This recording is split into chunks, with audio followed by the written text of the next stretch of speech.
Okay, remember that if this is the unit circle and we have a point here x, y, then x squared plus y squared is equal to 1.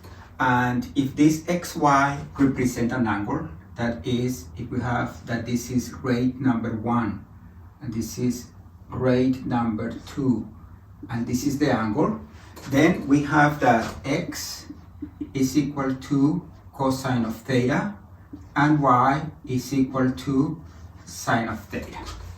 From here, we get that when we replace x with cosine of theta, we get that cosine squared of theta plus y squared, but y is sine of theta, plus sine squared of theta is equal to 1. Then we get this, which is the most important trigonometric identity.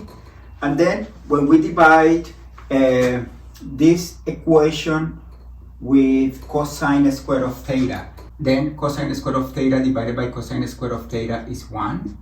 And sine squared of theta divided by cosine squared of theta, remember that tangent of theta is sine of theta over cosine of theta, and that means that tangent squared is sine squared over cosine squared, and then when we divide by cosine squared of theta, we get that this is tangent squared of theta, and we have that 1 over cosine of theta is the same as secant of theta, but then when we divide by cosine squared of theta, we get 1 over cosine squared of theta, which is secant squared of theta.